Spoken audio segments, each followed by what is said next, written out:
what your country can do for you. There's a left back. It's going to be, I believe, the Giants. Peter, oh, you little mouse, so won't you go away? One ringy-dingy. Hand off to Griffin, cracks the middle, gets the 5. Touchdown, Ohio State. Oklahoma, where the wind comes sweeping down the plain. I'm interested to know, Gracie, who's your choice? Need you ask, George? Time now for spinning my dad's vinyl. Here with all his skips, scratches, and pops is my dad, Frank Vaccarello. Thanks, sweetie. And thank you for tuning into episode 52 of Spinning My Dad's Vinyl. I'm sure I've already mentioned a couple of times how when I was cataloging both mine and my dad's record collections, I kept finding his records in my collection and vice versa. Well, this album was part of my collection for most of the last 4 decades. So let's jazz up this end of the year's Christmas episode with Volume 52, Blues for Baby Jesus.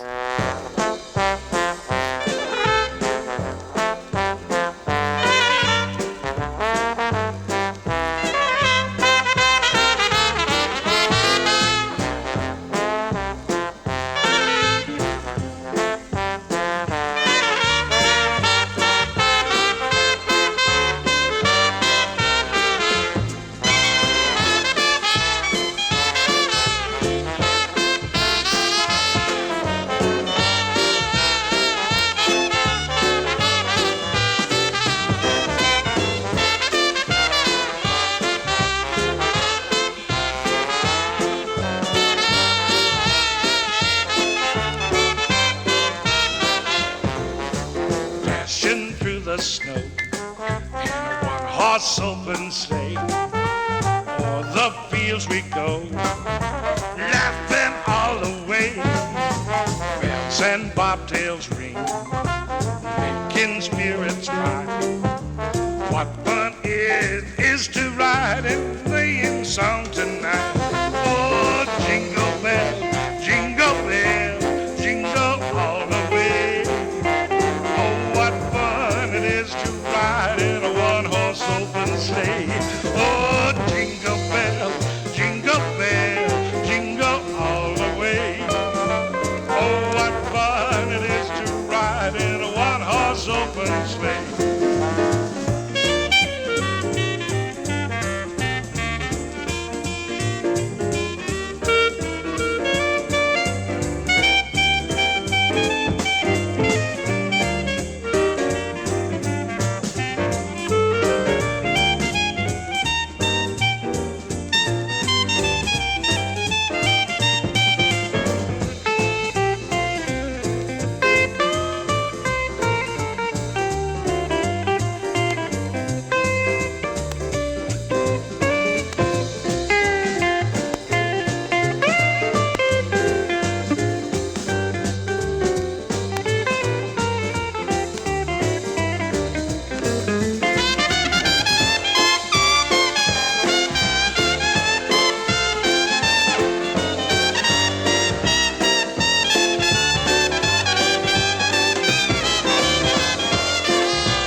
James Lord Pierpont was a New England songwriter, arranger, organist, Confederate States soldier, and composer, best known for writing and composing Jingle Bells in 1857, originally titled The One-Horse Open Sleigh. He was born in Boston, Massachusetts, and died in Winter Haven, Florida. Okay, why this album? Well, my dad has a ton of Christmas music in his collection, and I happened to fall in love with this album the first time I heard it back in the early 1970s. I would drive my mother crazy this time of year when I would just keep dropping the needle down on that first side over and over. I was mesmerized at the time by how different this familiar music could sound. In fact, it's probably the most important piece of vinyl in my progression from just enjoying rock and roll and, okay, some pop, to understanding and appreciating the jazz genre. And I like this record so much, I kept borrowing it from my dad's collection over the years, especially when I did Christmas party gigs as a mobile DJ. And I remember him finally giving in and just telling me to keep it. But I have once again and finally deposited it back into the collection it belongs to. All right, next up is the most depressing kind of blues this time of year.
Here I am alone at Christmas time.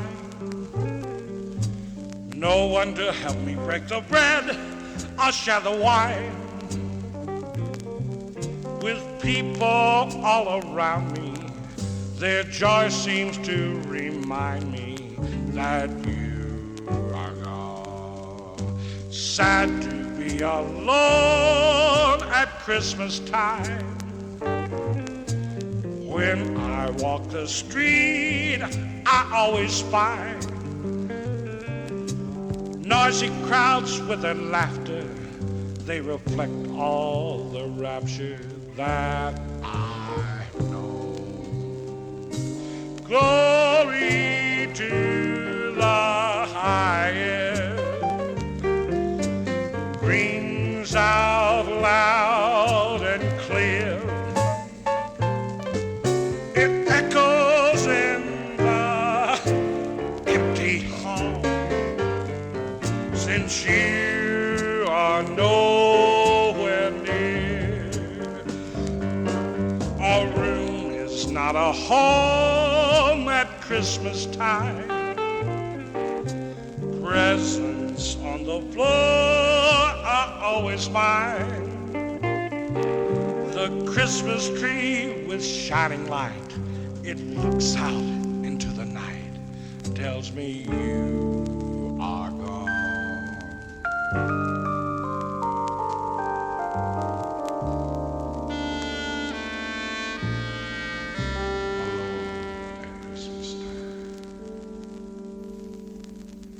Alone at Christmas Time, written just for this recording by the featured artist, trumpeter Gary Mann.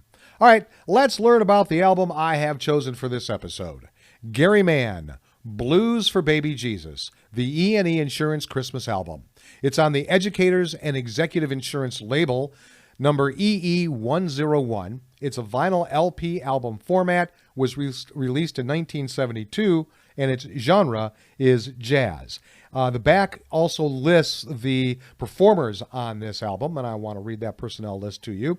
Gary Mann on trumpet and valve trombone, Roger Bissell on trombone, Joe Lukasik on clarinet and saxophone, Tom Smith on trumpet on side 2 only, and I'm only playing one song from side 2 on this episode, and that will be Christmas Song. Kenny Malone on drums, Pete Wade on guitar, Henry Strelecki on bass on side 1, with Bob Moore on bass on side 2, Bill Purcell on piano, electric piano, organ, and Sleigh Bells. Well, the all-important Sleigh Bells.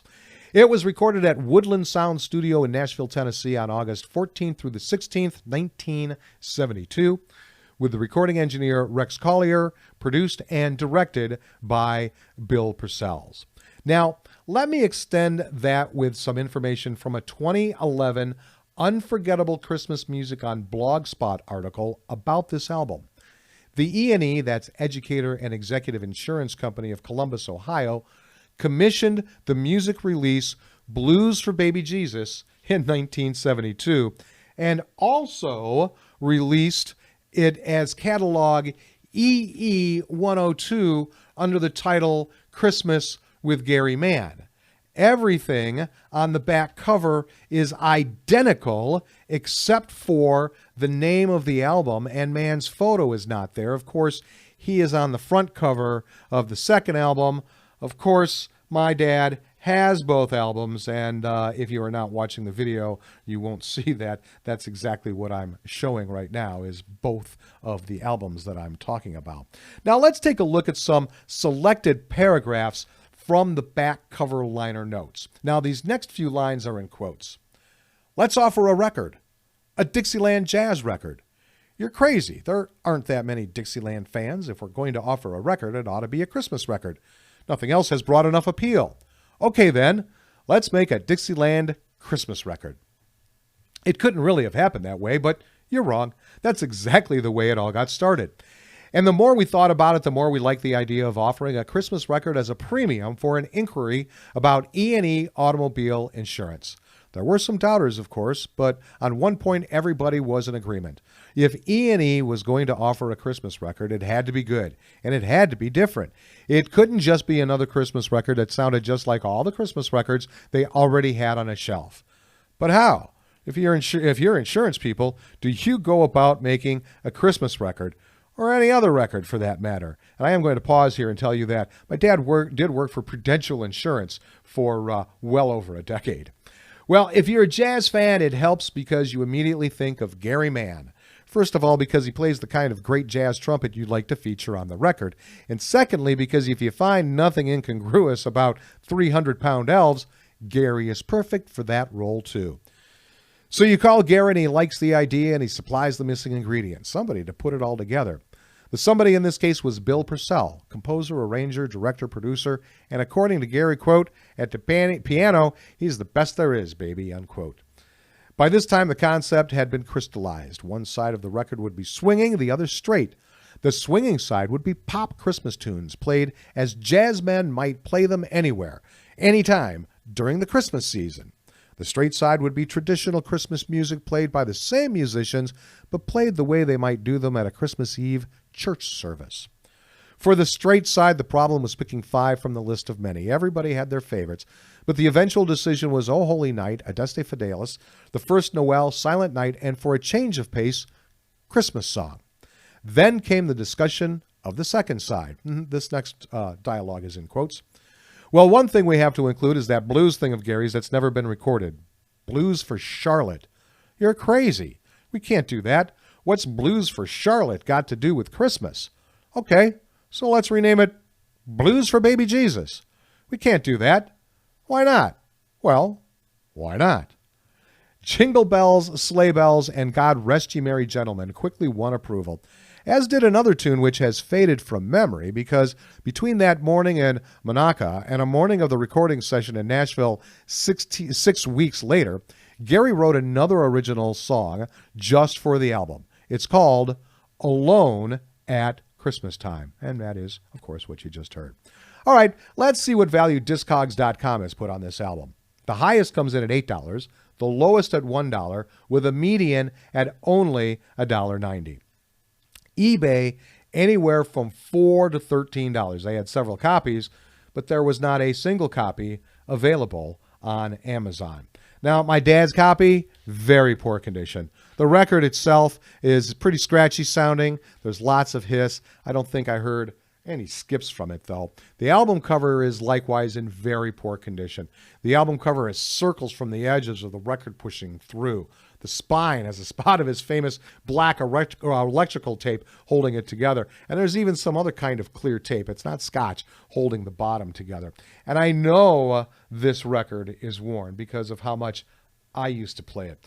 But I couldn't put a price on this one. Sorry, not going to do it because the memories from it are just priceless. All right, on to a favorite of carolers for the last 350 years.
God Rest Ye Merry Gentlemen is an English traditional Christmas carol with lyrics dating back as far as 1650.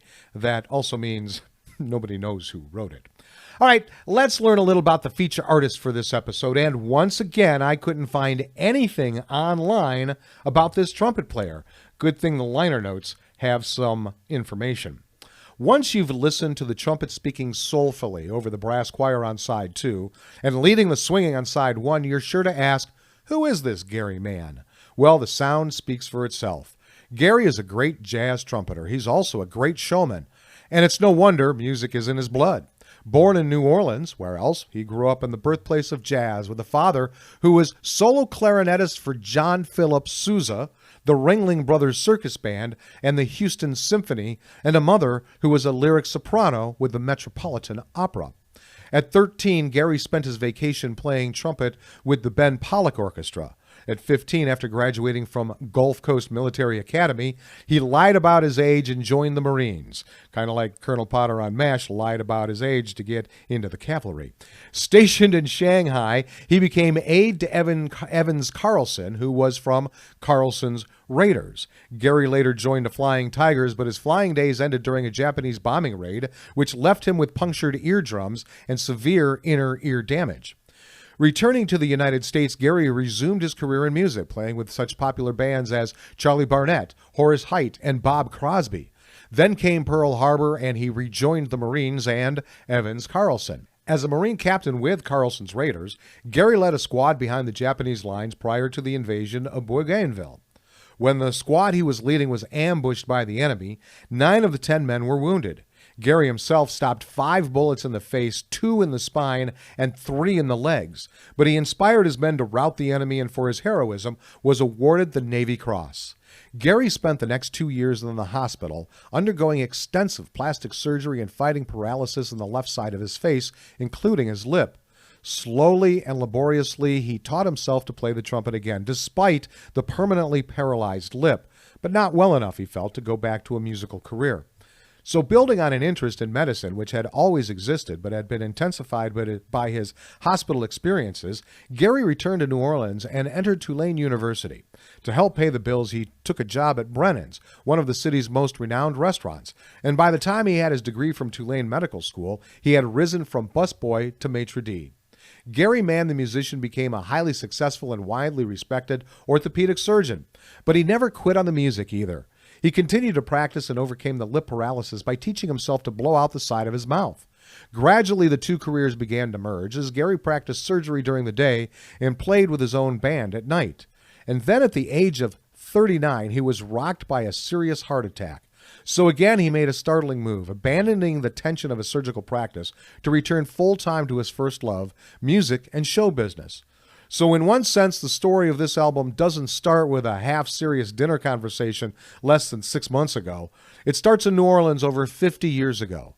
But either way, if you agree that Gary, Bill, and 7 other fine musicians have proved that Christmas music that sounds different can still sound good, it's a story with a happy ending. Now, that was written by a J.A.R., that's it, just the initials, on August 29th, 1972. Still not sure how such an interesting life can't find any space on the internet. All right, c'est la vie. Here's that horse again.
Even though it says Sleigh Bells on the album, we usually call this song Sleigh Ride.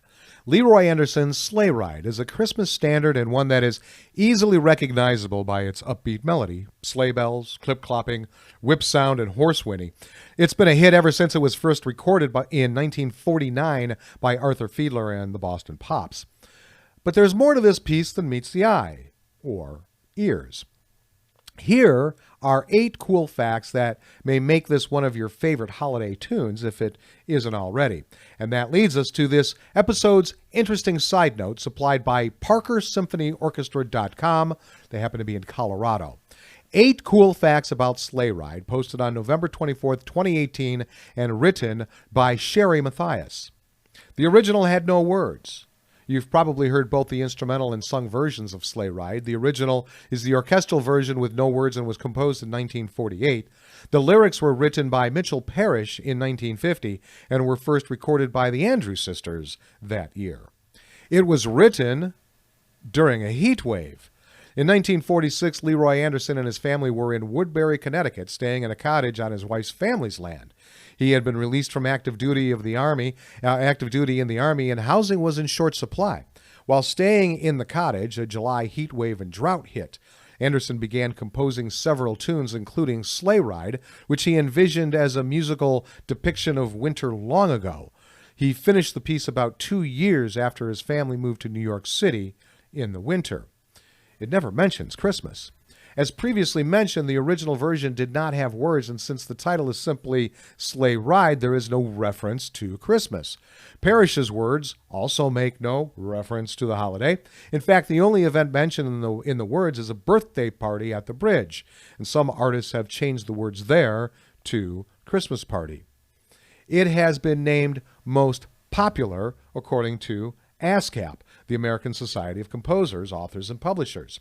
They named Sleigh Ride the most popular piece of Christmas music in the U.S. for several years, including 2009, 10, 11, 12, and 15. It beat out other songs like the Christmas song Winter Wonderland and Let It Snow, Let It Snow, Let It Snow. It has been translated into several languages. With Anderson's permission, Sleigh Ride has been translated into French, German, Finnish, Swedish, Dutch, and Italian. Interestingly, in Swedish, Sleigh Ride is written as one word. The words were written by a Jewish lyricist. Like many other Christmas songs, including White Christmas, Rudolph the Red-Nosed Reindeer, Let It Snow, and Winter Wonderland, the words to Sleigh Ride were written by a Jewish lyricist. Mitchell Parrish was born to a Jewish family in Lithuania. His family emigrated to the U.S. in 1901 when he was less than a year old and settled in Louisiana before moving to New York City.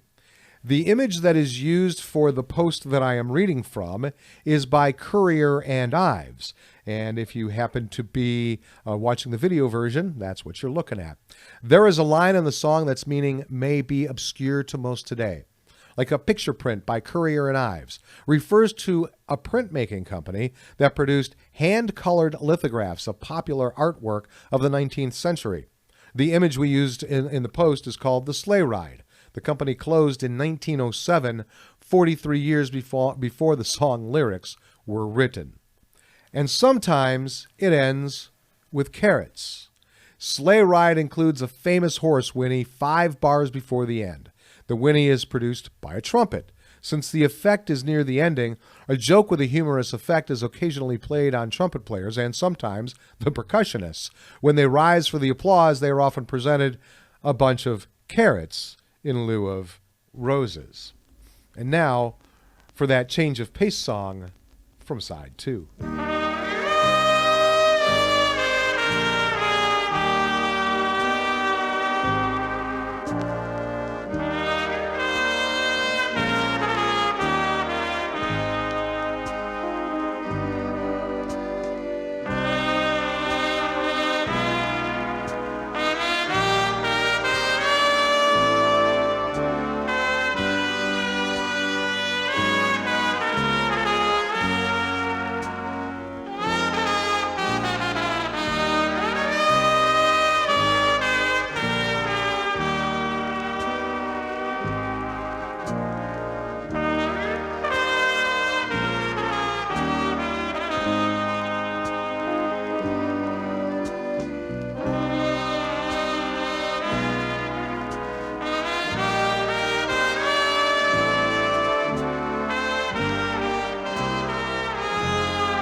The Christmas Song, originally subtitled Chestnuts Roasting on an Open Fire, and actually originally subtitled simply Merry Christmas to You.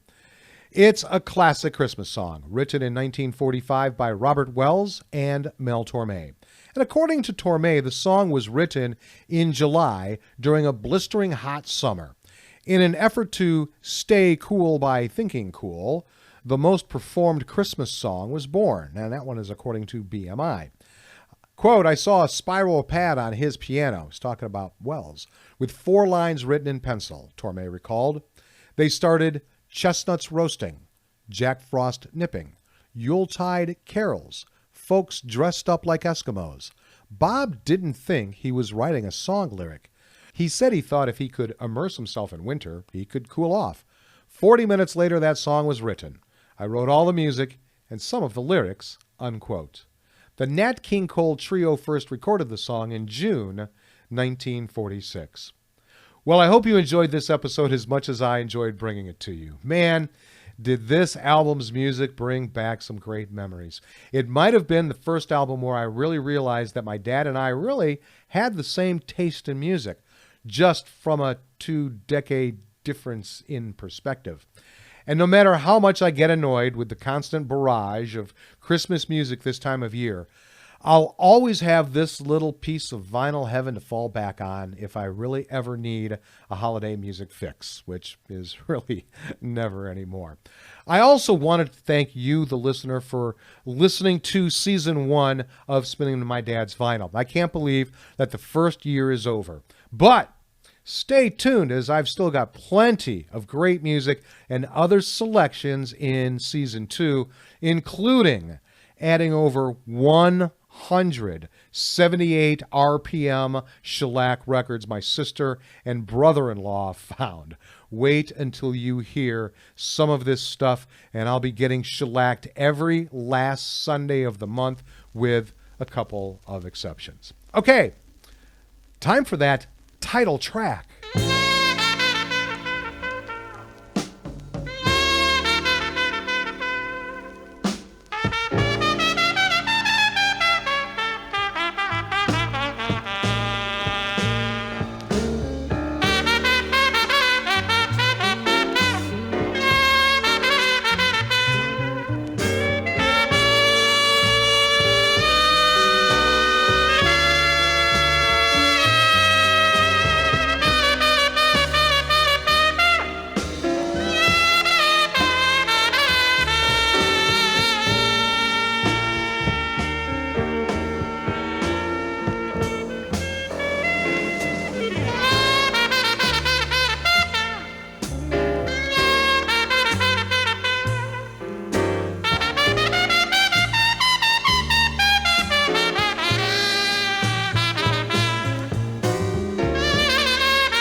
It's Blues for Baby Jesus, written by trumpeter Gary Mann. And there you have selections from an album I stole from my dad's collection on and off over the years, but is rightfully now back where it belongs. So thanks for tuning into Volume 52, Blues for Baby Jesus, however you did. If you want more information about this show, head over to spinningmydadsvinyl.com. I'll be back next week to begin Season 2 with all my skips, scratches, and pops for Volume 53, Dancing Room for the New Year. Until then, go with the flow, my friends.